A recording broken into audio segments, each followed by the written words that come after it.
Once again, Democrats are calling upon this Congress to get to work, to put the American people back to work.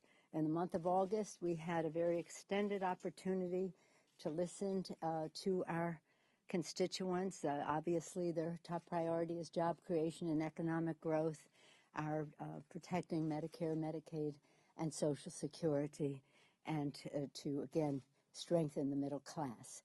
I'll be very brief because we have a number of members to hear from. We've had a long meeting of our House Democratic leadership on how we go forward. We come to you with some excitement about the optimism we have for our three very distinguished members who represent us at the table of 12, Congressman Jim Clyburn, Assistant Leader Clyburn, Vice Chairman Becerra, and the ranking member of the Budget Committee, part of our delegation to the table, Congressman Chris Van Hollen. So we wish them well. We send them to the table with the highest expectations, with the best goodwill, and without drawing any lines in the sand. We are looking forward to the President's speech tomorrow night, but we continue our own initiatives on job creation. We think it's about getting back to basics, about the ABCs. As you see, Mr. Hoyer has, our leader Hoyer, majority, I'll get it right yet, Stenny. Our distinguished. Madam Speaker, majority leader, okay to me. A simple, as basic as the ABCs. A, make it in America. Mr. Hoyer will elaborate on that, but it's very important for us to stop the erosion of our industrial, our manufacturing, and our technological base. It's important to our entrepreneurial spirit, to the development of our small businesses, and to, again, to have it. It's important not only economically, but to our national security, that we are self-reliant, that we have the tools of production to defend the American people.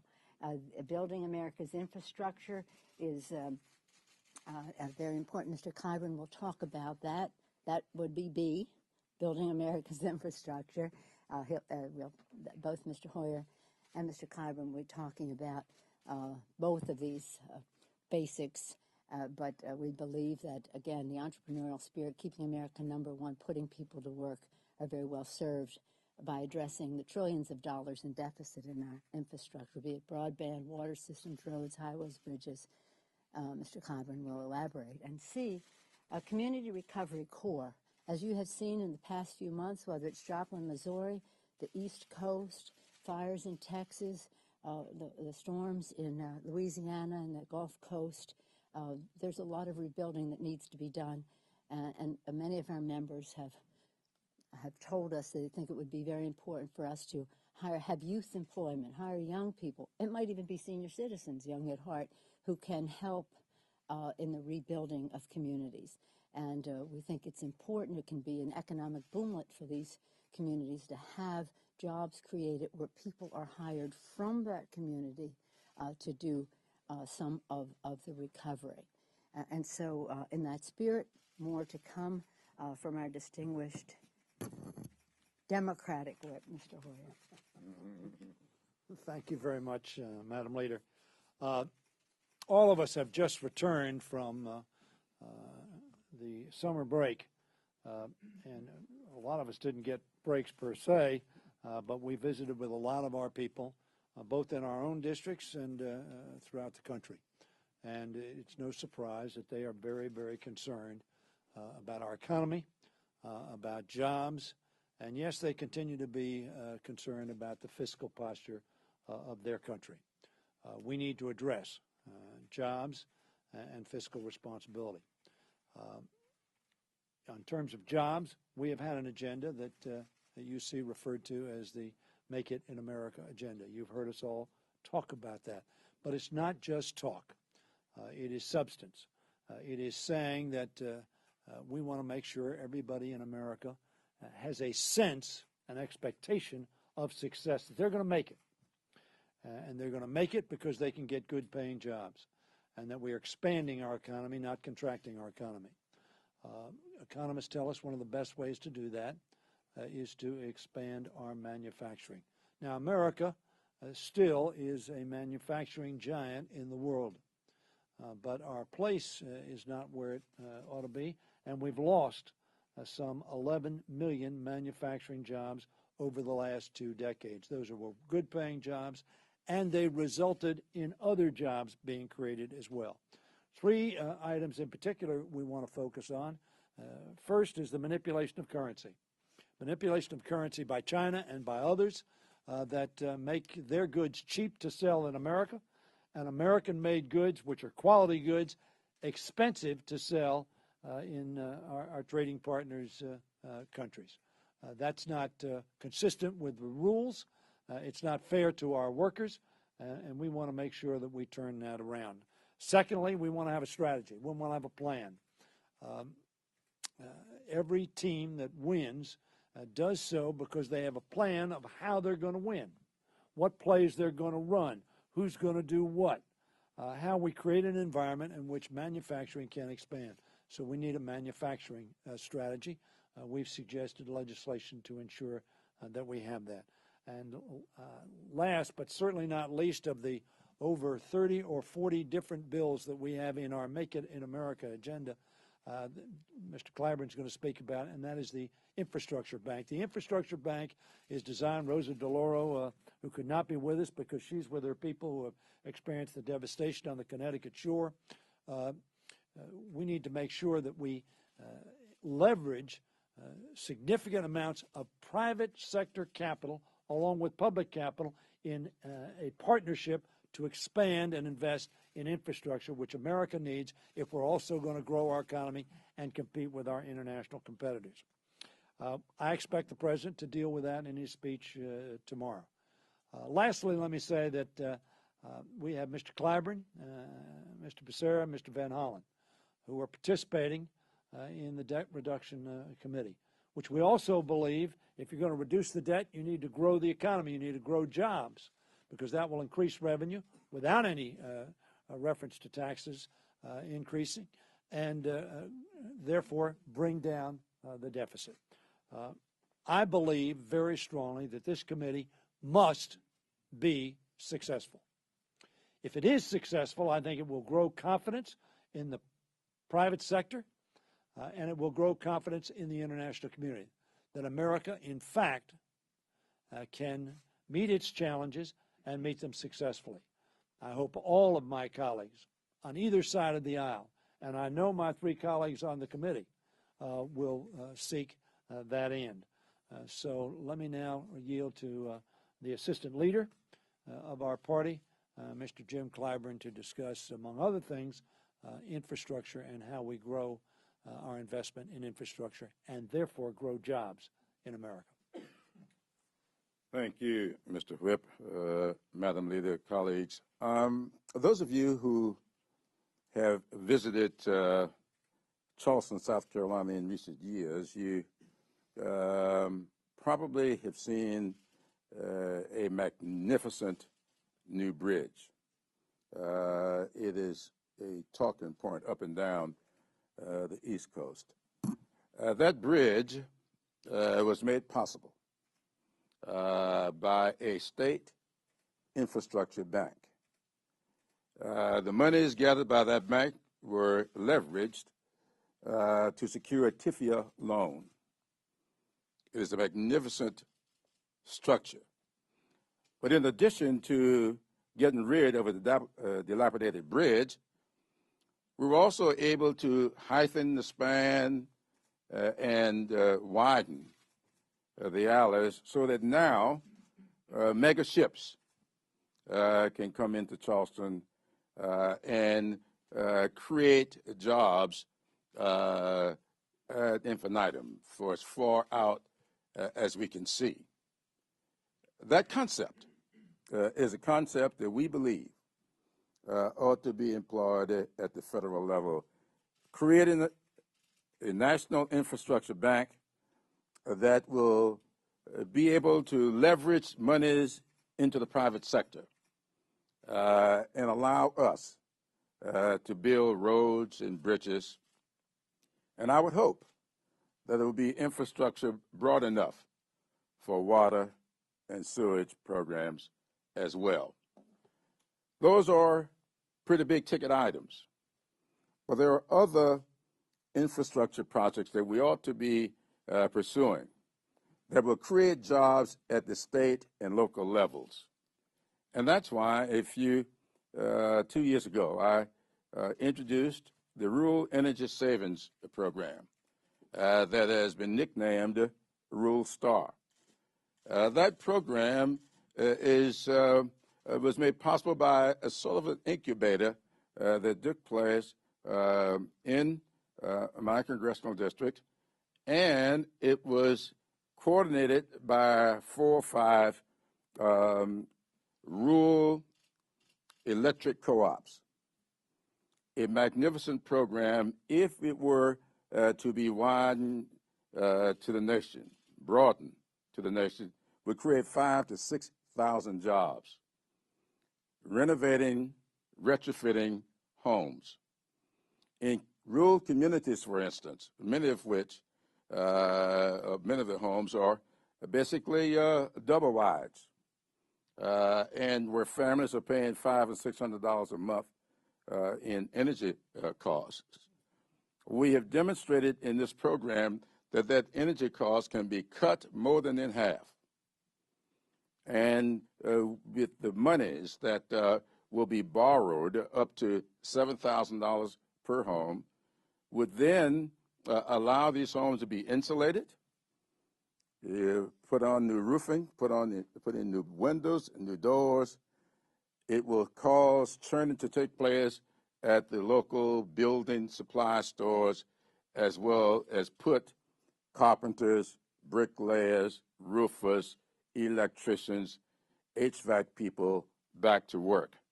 At the same time, the savings realized will allow these families to pay back the loan at less cost than they were experiencing before the retrofitting took place.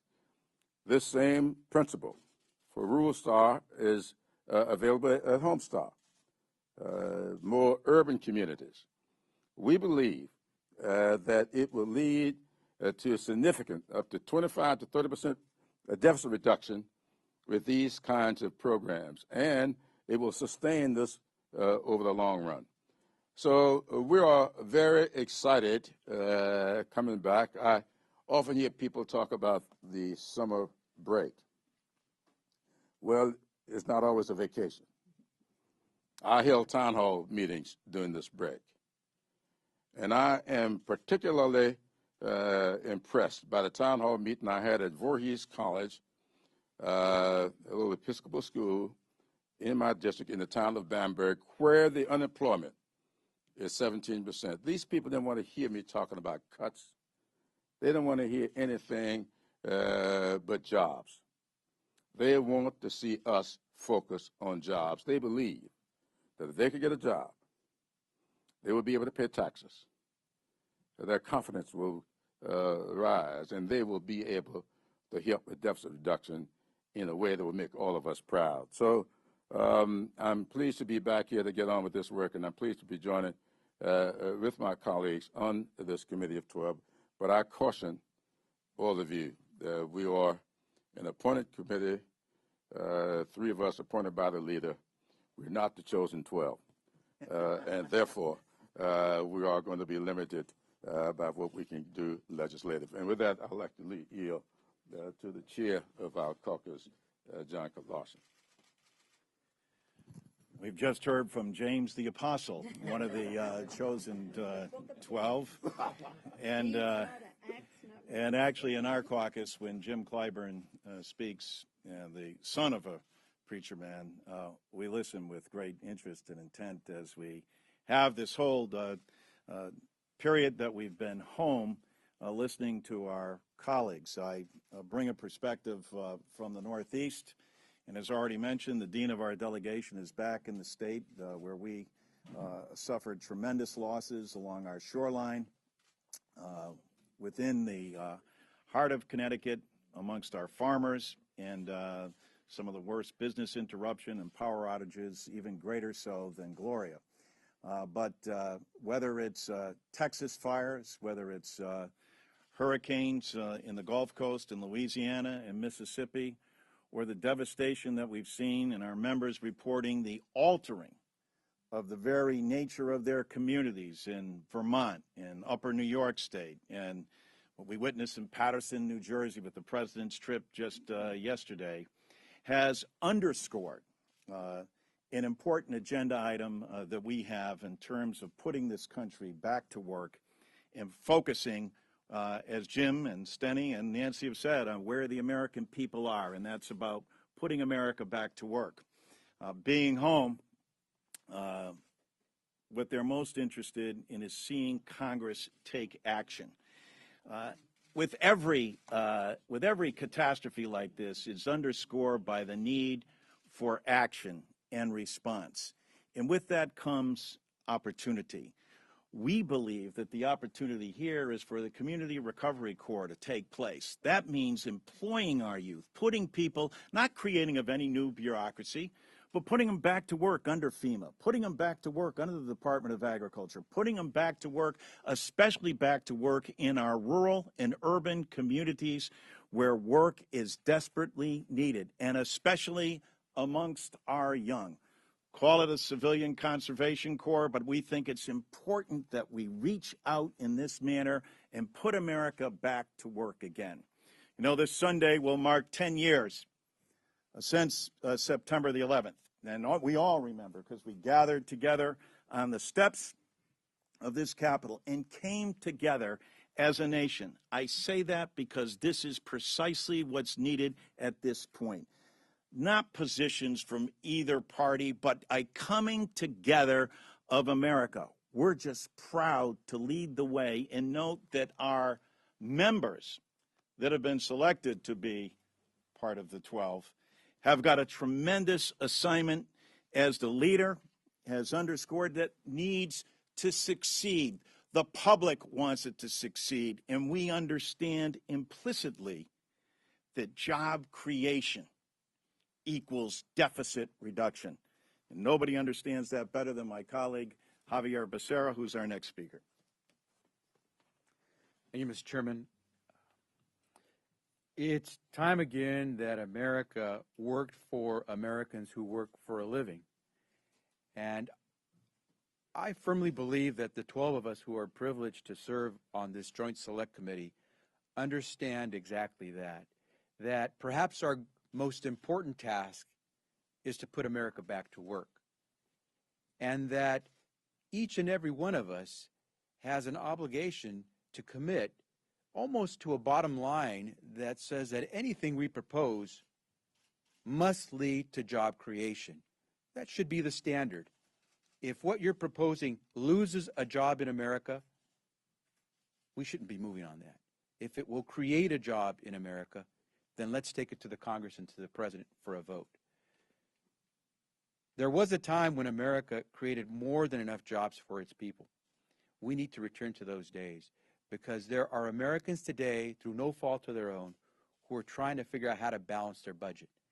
It's hard to believe that America will figure out how to balance its budget if there are 14 million Americans today out of work through no fault of their own who are trying to figure out how to balance their budget. Once they're back to work and they're doing their fair share as Americans to pay their taxes, America will be put back on track. And so we send a message to the President. Mr. President, in 2 days, be bold. Hit it out of the park. The American public is waiting for that leadership that tells us once again that we're ready to lead not just the United States of America, but the entire world back from this abyss. And so whether it's on this select committee or whether it's right there in the White House, it's time for us to be bold and understand that our bottom line must be creating a job. And one final point. Too many people forget that the place where we're seeing job creation today, one of the sectors where we continue to see job creation, the healthcare sector. Now, who would have said, given all the talk about job-destroying reforms that were enacted last year, that we would see job creation occurring at this dismal time in the healthcare sector? Well, the facts are that healthcare today is creating jobs. And one of those things that many of us believe is driving that job creation is a platform that gave some stability into the future of what people could expect through Medicare and through healthcare generally. And so if we're smart, we'll take a look at what Medicare can do, not just in terms of providing Americans decent healthcare when they're in their retirement, but also what it can do to continue to help create jobs. Because in the healthcare sector, we are, in many cases, as a result of this healthcare reform of last year, creating jobs in America. So it's time for us to do right by Medicare as we do right by the American workers who are ready to go back to work. And with that, let me introduce our ranking member on budget, Chris Van Hollen. Thank you, Javier, and it's great to join my colleagues.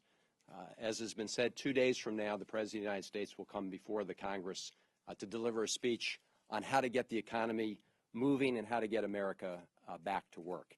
And I know that he's going to need a partner in the United States Congress to get that work done. I know everybody up here plans to work with the President to do exactly that. I hope our colleagues throughout the Congress, including the leadership of the House, will join the President as partners in that effort. I think it's very appropriate that earlier that same day, there will be the first meeting of the Joint Committee, the committee that is tasked at looking at the economy, and looking both at the short term and the long term.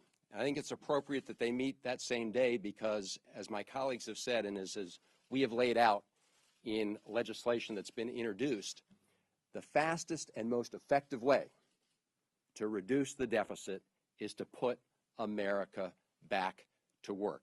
If you look at the most recent Congressional Budget Office report, they've indicated that for every one-tenth of 1% increase in the gross domestic product, you reduce the deficit by $310 billion. Now, they project over the next 10 years that average GDP, average growth in the economy, will be about 2.9%. What those numbers tell you is that if you got that growth rate up by half of 1%, you would actually reduce the deficit by about $1.5 trillion, which is the target laid out in the legislation before us. So my point is this: a serious deficit reduction strategy has to include a major jobs component. It also has to include a balanced approach to reducing the deficit over the long period of time, because we know that the challenge is large. But you need both, and you need jobs. Both the Simpson-Bowles report as well as the Rivlin-Domenici report pointed out how important it is to make sure that we get this fragile economy moving again, both to put people back to work so they can care for their families and have economic security, but also as a critical part of reducing the deficit. These things go together, and I look forward to working with my colleagues on the committee, in the caucus, in the Congress, Republicans and Democrats alike, to try and do exactly that and try and be a partner working with the President to move the country forward. Thank you very much, Mr. Van Hollen. Thank you, my colleagues. I'm always dazzled by the breadth of commitment, the depth of knowledge, the degree of dedication that our colleagues have to make strengthening the middle class and making the future better for everyone in our country. As we talk about the ABCs, Make It in America really encompasses the whole thing. That particular bullet is about manufacturing in America, but Mr. Hoyer's other meaning of make it in America so the American people can make it in America is captured throughout all that we're talking about, being it right here or at the table to create jobs, to reduce the deficit. But none of it can really work unless we have addressed the human infrastructure challenges we face. We must have an educated workforce. We must have public safety, and these are public jobs.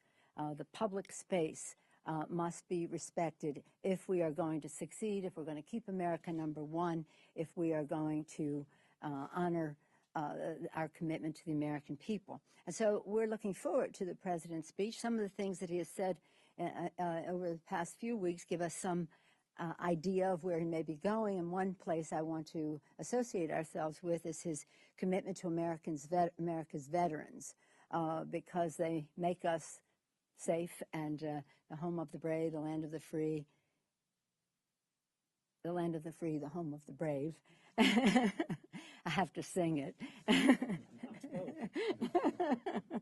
In any order, but in any event, his commitment to our veterans, whether it's tax credits to or encouragement to the private sector to hire our vets, or whether it's the example set by the federal government, or if it is, as I would like to see, and as Mr. Clyburn has taken the lead on, one of our members, Sandy Bishop, has taken the lead on, whether it's urging the federal government to honor its commitment to contracting for our veterans as we honor them to women and minorities as well. So there's a lot that we can do, that Congress can do in a very short time, and I think that's what we'll be hearing from the President. We stand ready to help. We stand ready to compromise. We hope we can all make a difference. Yes, ma'am. I wondered what you'll do about Chinese currency manipulation. Do you have new legislation on that, or how do you intend to address it? Stanley's going to speak to that today and Thursday as well, right? Yes. Well, we've had legislation on that, passed overwhelmingly through the House of Representatives, as you know. Senate didn't move on it. We hope to either have legislation move on that in conjunction with our Republican colleagues who, of course, now control the agenda. But because that was supported overwhelmingly, and because clearly American workers making American products or selling services for that matter, but products, have been disadvantaged by the manipulation of currency prices, not driven by the market, but driven by uncompetitive and, we believe, violative of international rules. But we also believe that we hope the Senate would move on that as well. We may also have the opportunity to offer amendments on that issue. Is that legislation that would brand them a currency manipulator, or? No. Excuse me. The legislation does not deal with a specific country. Clearly, China, we believe, is in fact manipulating its currency. So, as I said, Chinese goods are cheaper here, and American goods are more expensive there, which undermines our workers. But the legislation itself is not country specific. It says that any trading partner that manipulates their currency to affect that end would be sanctioned under the legislation. And Mr. Kurtz has the discharge petition, which I think almost all House Democrats have signed. But you'll have more on this in Thursday with Mr. Kurtz? Yes. This question is actually for Mr. Becerra, since you made some remarks about his role on the supercommittee and what you expect Mr. President to do tomorrow night. You said you want the President to go bold and show this leadership. When you guys get down to the nitty-gritty and you have to start talking about entitlements and some of these different equations that have to be altered, how bold will the public perceive that to be when they say, ooh, this is going to change the context of our benefits, and this is where the bulk of these cuts have to come from? Chad, my own personal opinion is that we should be bold in this super committee as well. I certainly believe that if we're going to get America back on track, you can't just fiddle on the edges. You have to really take on some of those sacred cows. And if we take a close look at what drove us into these deficits, what turned us from having record surpluses in 2001 to record deficits in 2011, and if we go after the main drivers of the deficits, we can not only put America back on track, but if we do it the right way, we'll put Americans back to work. And so be bold, Mr. President, be bold, Congress. The American public is waiting for us, whether it's to hit that home run or throw that Hail Mary pass. We can do it. We've done it before, and there's no reason why we shouldn't try.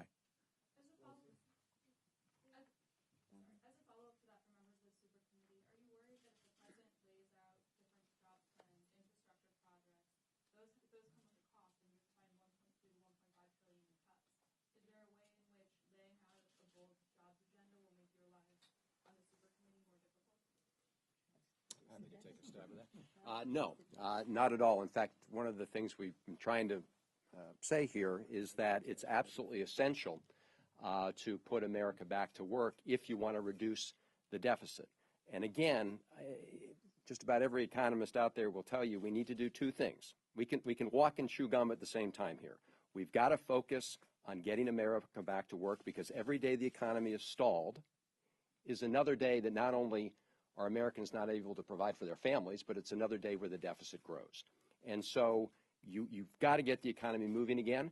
Those infrastructure projects, putting people back to work, repairing bridges and schools and roads and all those kind of things are a very important part of it. It has to be in the context of a plan, a longer-term plan, to reduce the deficit. And that is going to be the charge of the committee, to do those things, but to recognize that they're actually mutually reinforcing. The faster you put people back to work, as I indicated, the CBO says that you reduce the deficit at the same time.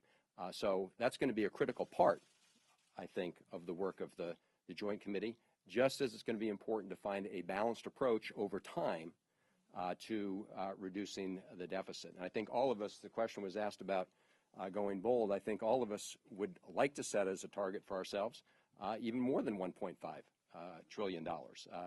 Simpson-Bowles, Rivlin and Domenici, those two bipartisan commissions, looked at $4 trillion over 10 years. The action Congress just took in early August was about $900 billion over 10 years. So if we're looking for that $4 trillion mark at the end of 10 years, we got a lot of work to do, but it begins by putting people back to work.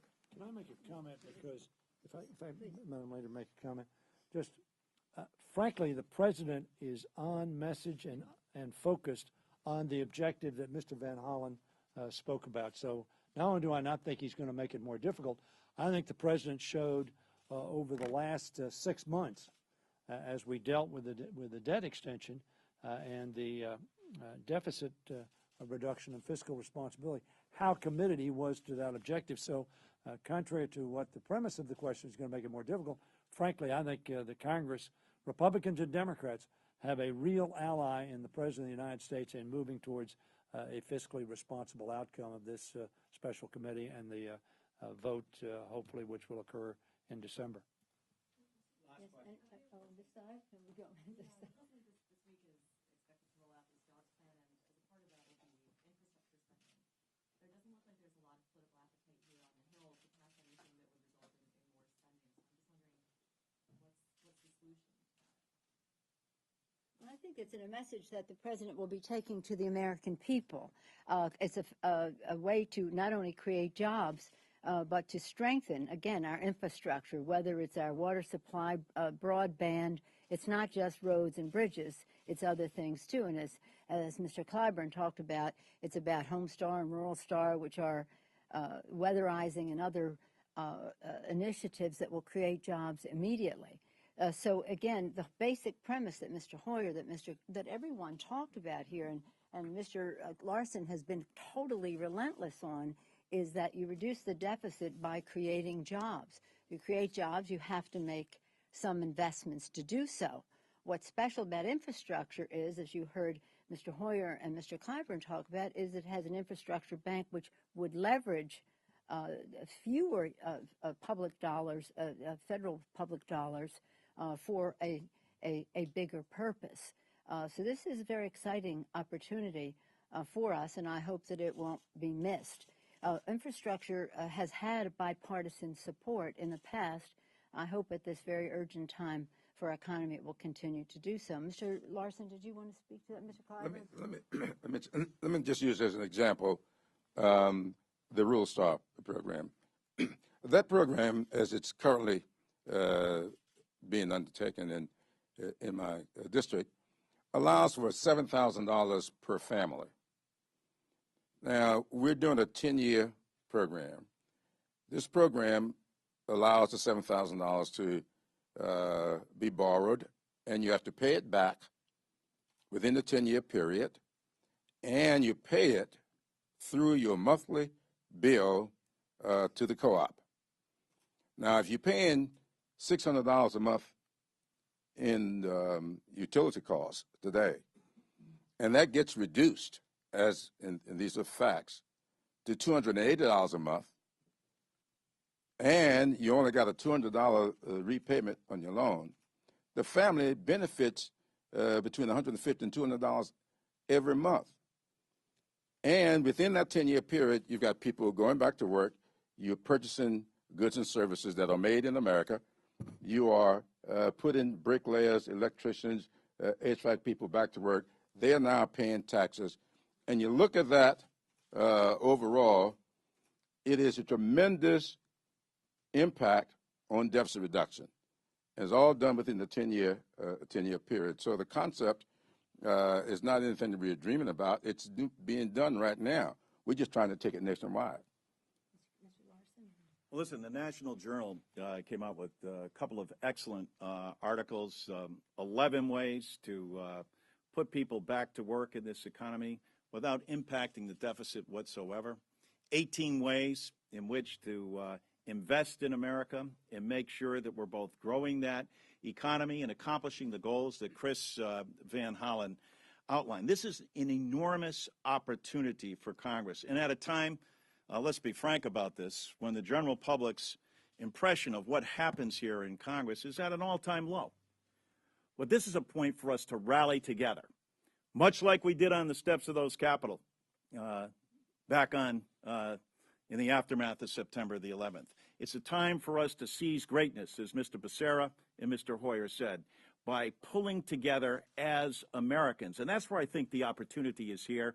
It's bipartisan, but we're proud as Democrats to lead the way, and as Steny said, to have a president that's out there continuing to be an ally to both sides to make sure it's America that we move forward during this time of crisis. In further response to your question, thank you, Mr. Larson. Congresswoman DeLauro is going door to door in her district now, following up on the damage from Hurricane Irene. But I'm sure she will be available at any time to give you chapter and verse on how the infrastructure bank leverages public dollars in a way that represents a real savings to us. It's 100 days, approximately 100 days, until the product is November 23rd. Mr. Larson informs me it's 40 legislative days, something like that. Is that right, Mr. Leader? Our wit knows that floor schedule better than any of us. Say 100 days, 40 legislative days. We have to make every one of them count. We have to make them count in terms of growing our economy, to create jobs, to reduce the deficit. We have to make them count in strengthening the middle class. We have to make them count in demonstrating the leadership of our country and removing all doubt that we will be responsible as we prepare for the future. And again, we're very proud of the president, look forward to his remarks in a couple of days, and look forward to working with him to have success at the table of 12. That absolutely is essential, and we are all committed to that success. Thank you all very much. Thank you.